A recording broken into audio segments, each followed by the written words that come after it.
Hi friends, welcome to அக்ஷயா.com. இன்றைக்கி இந்த வீடியோவில் கிராமத்து சுவையில் நல்ல காரசாரமான ஈஸியான side dish recipe. Dosa, chapati, சாதம் எல்லாத்துக்குமே அருமையாக இருக்கும். இது ஒன்று மட்டும் செஞ்சிங்கன்னா போதும், குழம்பே செய்ய தேவையில்லைங்க. வாங்க எப்படி செய்யறதுன்னு பார்க்கலாம். அதுக்கு நான் 1/2 கிலோ அளவுக்கு கத்திரிக்காய் எடுத்திருக்கேன். நல்ல பிஞ்சான கத்திரிக்காயை பார்த்து எடுத்துக்கங்க.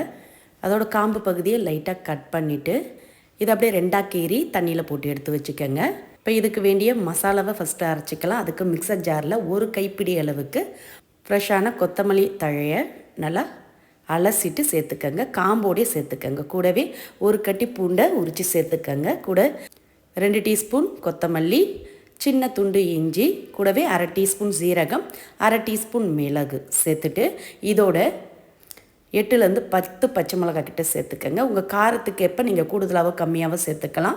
நான் சின்ன மிளகாய்ன்றதுனால கொஞ்சம் 10 மிளகாய் கிட்ட சேர்த்துருக்கேன். இதில் மிளகாய் தூள்லாம் சேர்க்க போகிறதுல, அதனால் மிளகாயோட காரம் தான். கூடவே ஒரு 1/2 டீஸ்பூன் அளவு மஞ்சத்தூளும் 50 ml தயிர் சேர்த்துக்கங்க. கொஞ்சமாக தண்ணி விட்டு இது மாதிரி கொரகொரப்பாக அரைச்சி எடுத்துகிட்டு வந்துடுங்க. மஞ்சத்தூள் சேர்த்து அரைச்சிங்கன்னா தான் மல்லித்தழையோட ஃப்ளேவர் கிடைக்கும். பாருங்கள், இந்த அளவுக்கு கொரகொரப்பாக அரைச்சி எடுத்து வச்சுக்கோங்க. இது அப்படியே இருக்கட்டும்.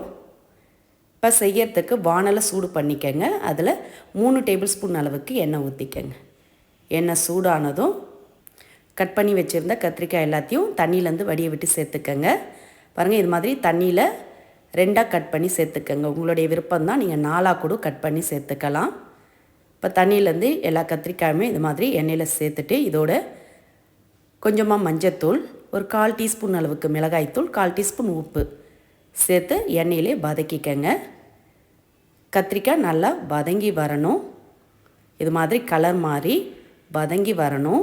மஞ்சத்தூள், உப்பு, மிளகாய்த்தூள் சேர்த்து வதக்கிறப்ப கொஞ்சம் மசாலாலாம் கத்திரிக்காயில் ஊறி நல்லாயிருக்கும். பாருங்கள், இந்த அளவுக்கு வதங்கி வந்ததும் இதை அப்படியே எடுத்து ஒரு பிளேட்டில் மாற்றிக்கங்க. வதக்கி வச்ச எல்லா கத்திரிக்காயுமே ஒரு பிளேட்டில் மாற்றிட்டு இப்போ அதிலே ஒரு 2 டீஸ்பூன் அளவுக்கு எண்ணெய் எக்ஸ்ட்ரா சேர்த்துக்கங்க. சேர்த்துட்டு இதில் 1/4 டீஸ்பூன் அளவுக்கு சீரகம், 2 வரமிளகாவை கிள்ளி சேர்த்துக்கங்க. சேர்த்துட்டு இதோட ஃப்ரெஷ்ஷான கருவேப்பிலை சேர்த்து எல்லாம் நல்லா பொரிஞ்சு வரட்டும். சீரகம் பொரிஞ்சு வரமிளகா, கருவேப்பிலை லைட்டாக செவந்ததும் இதில் நம்ம அரைச்சி எடுத்து வச்ச மசாலா விழுதை சேர்த்துக்கங்க.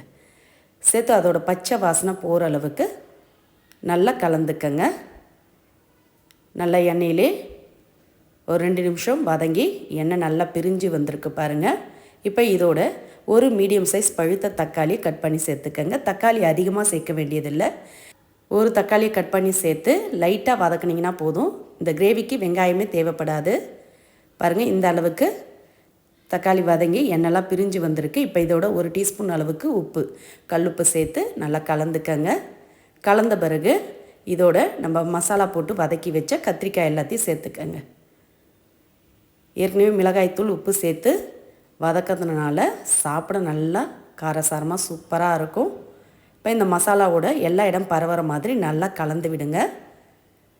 இது மாதிரி நல்லா கலந்த பிறகு இப்போ இதுக்கு வேண்டிய தண்ணீர் சேர்த்துக்கங்க. மிக்சர் ஜாரில் 1 கப் அளவுக்கு தண்ணீர் ஊற்றி அலசி ஊற்றிக்கங்க. அதிகமாக தண்ணீர் சேர்த்துற வேண்டாம், கிரேவி கொஞ்சம் திக்காக தான் இருக்கணும். அதனால் 1 கப் அளவுக்கு தண்ணீர் சேர்த்து கலந்துட்டு உப்பு கரெக்டாக இருக்கான்னு ஒரு முறை செக் பண்ணிக்கங்க. உப்பு பத்தாட்டி சேர்த்துக்கங்க.